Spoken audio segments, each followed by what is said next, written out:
Hoje a gente vai falar de um filme brasileiro aqui chamado Baixo das Bestas, que é, pra mim, pelo menos, um dos filmes nacionais mais chocantes da história, tá? É justamente pela crueza da realidade que ele recorta no filme, e mostra pra gente, sem romantizar, sem deixar uma coisa bonitinha, a verdade como ela é. E muitas vezes ela é cruel, ela é trágica e, afinal de contas, que diabo de filme é esse?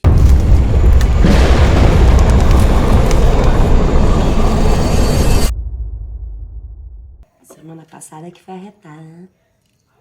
Até rapariga mesmo, né? Sejam todos muito bem-vindos a mais um Refúgio Cult, meus amigos, hoje pra gente falar sobre Baixo das Bestas, esse drama brasileiro lançado em 2006, dirigido pelo cineasta pernambucano Cláudio Assis, que é aquele tipo de filme que ou a pessoa vai odiar completamente ou a pessoa ela vai entender, né, a linguagem que foi utilizada ali, que realmente é um negócio impactante. A gente vai falar muito sobre a história, esses personagens, o contexto, mas é muito importante a gente sempre lembrar que muitas vezes a arte é um reflexo da realidade, da sociedade que a gente vive. E a sociedade ela é dividida em tantas coisas, existem coisas positivas, coisas negativas, e o recorte que o Cláudio Assis faz nesse filme aqui, apesar da gente ter ali uma ambientação, talvez, uma iluminação bonita, uma estética visual, mesmo que melancólica, mas com certeza as temáticas, os personagens, eles estão mais pro lado da tragédia. E Maninho, continua cavando a fossa? O filme se passa na zona da mata pernambucana, na região dos canaviais, dos trabalhadores rurais, muito pessoal ali trabalhando com cana, caminhoneiros e tal, comunidades pequenininhas, né, muitas vezes bem pobres, né, pessoas mais isoladas ali das grandes cidades. O filme começa com umas imagens ali, uma narração em off, mostrando usinas abandonadas e mostrando a decadência daquele lugar e como o tempo vai, de certa forma, corroendo lugares e não só lugares também, né? Pessoas são levadas nessa decadência também. O filme corta seco então para um idoso à noite com uma jovenzinha, 15, 16 anos. Ele posiciona essa menina ali, eles estão num lugar meio abandonado e tal. Ela tá ao lado de um poste e a iluminação tá para ela ali, é tudo improvisado, mas parece que até ela tá num palco, entre várias aspas, e ele simplesmente tira a roupa dessa menina, a câmera vai abrindo e a gente vê que tem uma plateia de caminhoneiros assistindo aquela menina. Ouvimos gruídos, barulhos desses caras e eles, né, olham para ela ali como se fosse um pedaço de carne.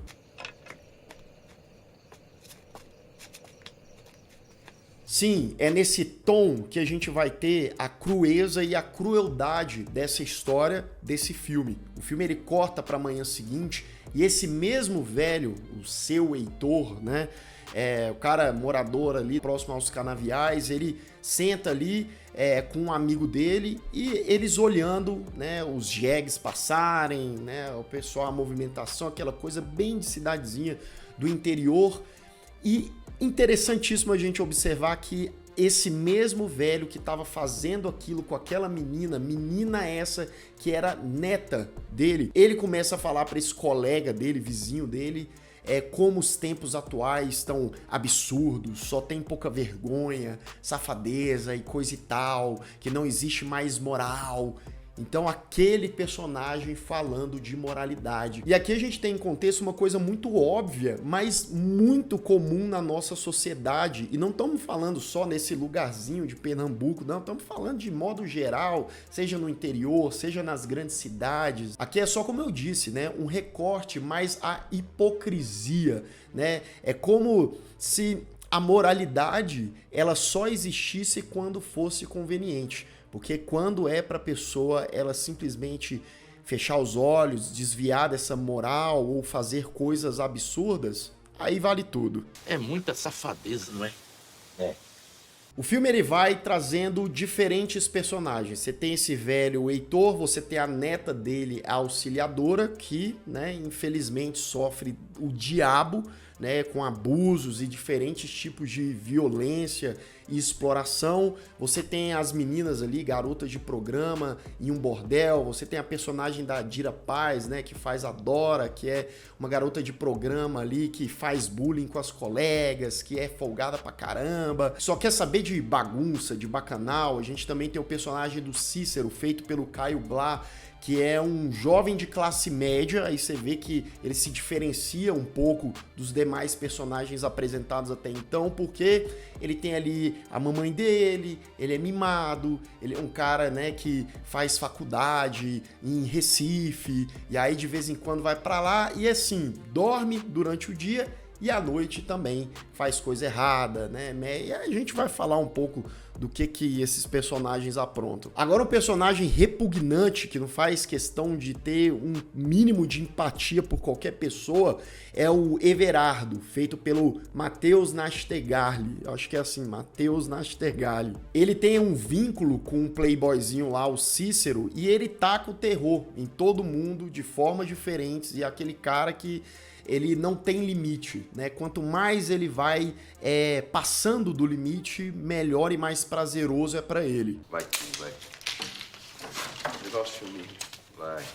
O diretor de Baixo das Bestas, o Cláudio Assis, já fez filmes bem interessantes também, como Amarelo Manga, já fez Febre do Rato, entre outros, né? E aqui ele filma com naturalidade, né, para trazer esse cotidiano, aquelas pessoas convivendo, e a gente acredita naquelas pessoas, nos seus diálogos muitas vezes, né, com xingamento o tempo todo, né, com gírias o tempo todo. Então é bem orgânico a construção daquele cenário, né, da interação daqueles personagens. E é justamente na forma com que o Cláudio filma, né, na forma como ele propõe aquelas cenas, tanto a forma que ele filma os personagens, como as ambientações, como ele constrói algumas cenas desconfortáveis, como por exemplo, vou citar um exemplo, tá? Tem uma cena lá no bordel e tal, que ele pega uma câmera por cima, num ângulo ali de cima, que ela vai, né, transitando para dentro de um quarto, e os nossos olhos é como se fossem o teto. E a gente tá assistindo uma cena que a gente não deveria assistir, completamente íntima, violenta, abusiva, e assim ele vai propondo essas situações. Trazendo inclusive cenas, muitas delas de diálogos ali, que rolam durante 2, 3, 4 minutos, sem cortes, o que, né, às vezes você vai fatiar um diálogo ali e corta um pouco dessa naturalidade dele. Aqui não, aqui é como se fosse um, entre aspas, teatro, e a galera vai conversando. Pense numa condução cachorrada molesta pra demorar. Ixi, nossa senhora.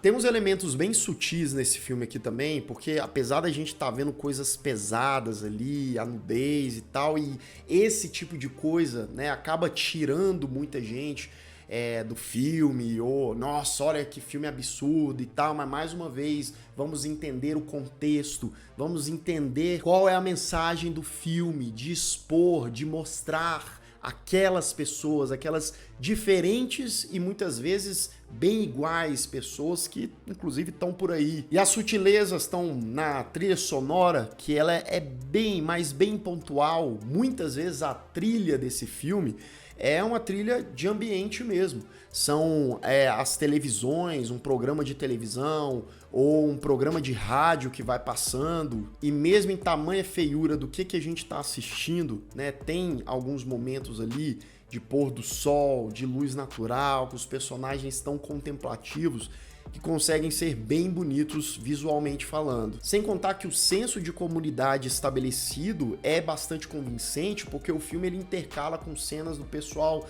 trabalhando nos canaviais, os caminhoneiros ali passando, o pessoal no posto, enfim, o pessoal fazendo festa, dançando, apesar dos pesares, né, o maracatu rural. E claro, muito do impacto, dos momentos marcantes desse filme são muito por conta do elenco, que também tá sensacional. Eu não disse a tu que eles vinham? Então, O velho não falha. Então é isso, meus amigos, eu dou uma nota 8 para Baixo das Bestas, inclusive tem aqui pelo YouTube para você assistir, caso ainda não tenha visto o filme, se interesse.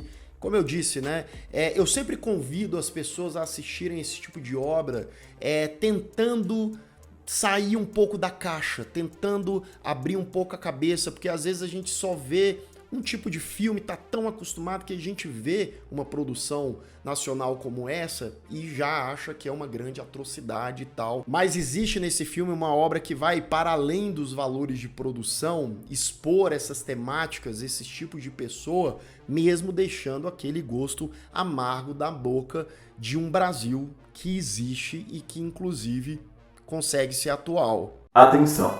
Aviso de spoiler. A partir de agora, continue por sua conta e risco.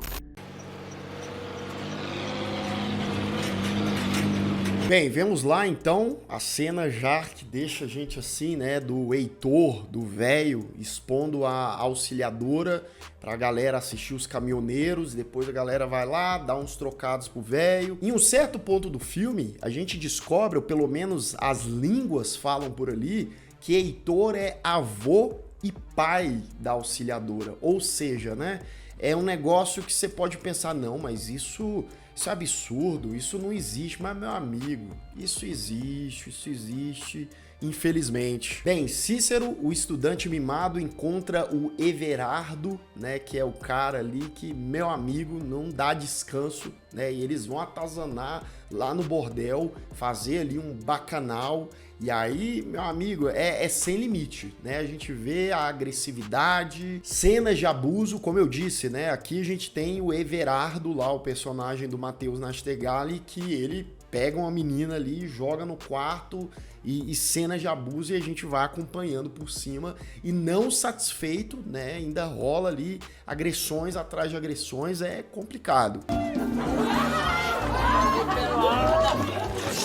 A auxiliadora é essa moça muito calada, muito monossilábica, né? Ela tem ali cerca de 16 anos e, cara, o avô dela, né, o Heitor, pensa num personagem também repugnante, sabe? É aqueles velho que reclama o dia inteiro que nada tá bom, que não só faz aquilo com a neta barra filha dele, né, como trata a menina como escrava dele o tempo todo, manda lavar roupa, buscar não sei o que, trabalha, ou seja, a menina trabalha pra ele dia e noite, né? Ou melhor, não trabalha, né? Ela é explorada. Tem um personagem aqui que é o Maninho, feito pelo Irandir Santos.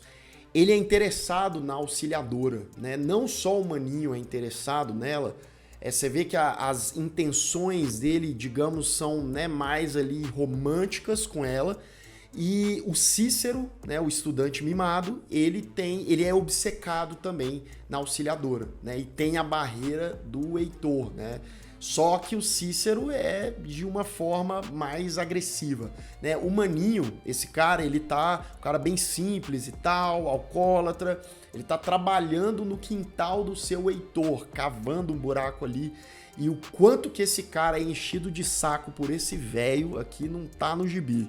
E espero que o senhor não continue com presepada por aqui. Cícero e Everardo, né, a dupla de doente, de maluco, saem aí à noite com a caminhonete derrapando em alta velocidade pelas estradas de chão. Tem um momento que eles atropelam alguém, né, e simplesmente vão embora como se nada tivesse acontecido, e depois eles ficam sabendo se o cara morreu ou não, e a pessoa acabou não morrendo, por sorte, mas eles estão ali se divertindo com aquilo, né? Tanto é que nessa cena, o personagem do Everardo, ele olha pra câmera ali, né, meio que quebra a quarta parede, com uma fala interessante, porque tem um cinema abandonado que essa galera vai pra tocar o terror, né? E aí ele olha pra câmera e fala assim: no cinema se pode tudo, né?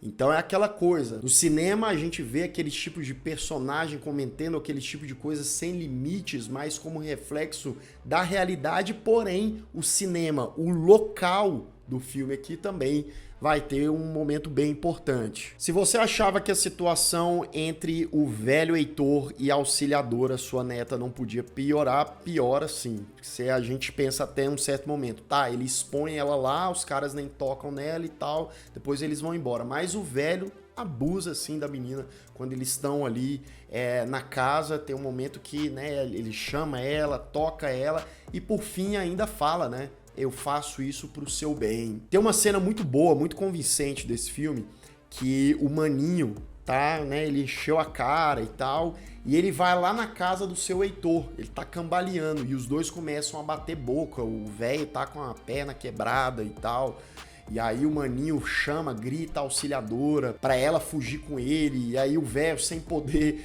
né, levantar, mas ele começa a xingar o cara de tudo qualquer jeito, expulsa o cara, então é uma discussão que você veria entre bêbados, entre pessoas aí, sei lá, no meio da rua ou num boteco, enfim. Ah, você me respeite, senão eu lhe quebro de pau. Que respeite, Heitor? Dora, a garota de programa, lá que tá insatisfeita, que, enfim, né, quer mais da vida dela, ela acaba batendo boca com a dona do bordel, pega as coisas dela, vai embora, vai ali pra praça da cidadezinha. E quem é que passa dando um rolê ali com a caminhonete a 150 por hora? Everardo e a sua turma. O Cícero não tava com eles, né? Eles dão carona pra Dora e o Everardo fala assim, vamos aonde? Vamos lá pro cinema. Em paralelo a isso, a gente vê mais uma noite auxiliadora, né, sendo exposta e dessa vez com os velhos tocando e eles dando mais dinheiro ainda. E em seguida a gente provavelmente tem a cena, uma das cenas mais pesadas desse filme, que é a cena em que a galera chega no cinema, a Dora tá ali fazendo striptease pros caras e tal, eles, né, vão de encontro a ela, começam a atacá-la, né, e aí o filme, numa escolha bem interessante visual, ele passa dos personagens e vai pra sombra deles. E aí a gente vê o ataque, o abuso, e o Everardo, doente da cabeça, pega um cabo de madeira, né, e ó, coloca ali até a Dora desmaiar. E eles deixam ela ali de qualquer jeito, desmaiada, jogada no chão sujo. Enquanto isso, a gente vê que à noite as queimadas estão tomando conta dos canaviais ali, do lugar. E a auxiliadora, depois de ter passado na mão ali dos velhos e tal, ela é sequestrada pelo Cícero, pelo jovem mimado, né? E também numa cena bastante forte, porque Cícero, diferente de Maninho, não queria uma coisa romântica com a auxiliadora. Ele abusa dela, né? E no fim das contas ele pega uma arma ali e quase atira nela, mas ele deixa ela ir embora.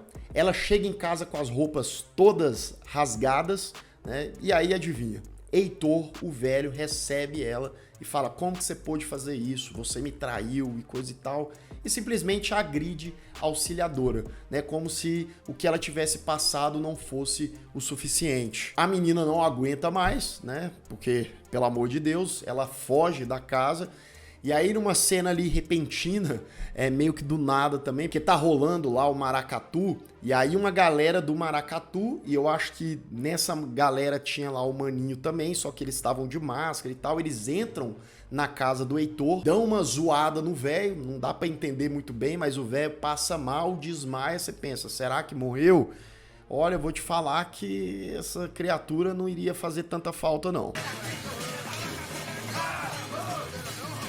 Bem, o filme corta para uns dias depois, agora de dia, no postinho ali da cidade, a auxiliadora tá ali, agora como garota de programa, né, na mesa com um cara, sei lá, 4 vezes mais velho que ela. A gente descobre que o avô dela tá em coma ainda, entre a vida e a morte. E o filme se encerra com um diálogo entre o personagem do Maninho e de um outro velho lá, eles, né, assistindo a chuva caindo e tal. Só que aquela coisa desesperançosa, sabe? Sem perspectiva, aquele marasmo. Muito desse filme é aquela coisa, né? Mente vazia, oficina do diabo também, né? Não para todos os personagens, mas para muitos deles a gente vê essa monotonia, essa coisa de que era tudo sem muito futuro mesmo, né? E assim o filme se encerra nesse tom, que é um tom que eu diria que faz parte do filme como um todo, né? E para muita gente pode ser agridoce, sem parecer muito repetitivo, mas já sendo, né? Quantas milhares ou quantas milhões de pessoas só aqui no Brasil vivem nessa desesperança, né? E você já assistiu Baixo das Bestas? O que você acha desse filme, do diretor, dessas histórias? dessa realidade do Brasil, ou não, Lucas, eu não gosto desse filme porque esse filme é um absurdo, não se pode mostrar essas coisas, não se pode falar dessas coisas. E aí eu te pergunto por quê? Mas por que, meu amigo, a arte é isso? A gente só tem que ter a arte enlatada? Não, a gente tem que ter ela explorando várias outras coisas aí. E se você ainda não é inscrito aqui no canal, se inscreva aqui embaixo, clique no sininho para receber todas as notificações e deixe o seu like, que ajuda muito o Refúgio Cult. E eu vou ficando por aqui, caso você tenha perdido os últimos vídeos do canal, ó, estão aparecendo bem aqui do meu lado, é só clicar e assistir, caso o YouTube não tenha te mandado. Um grande abraço e até mais.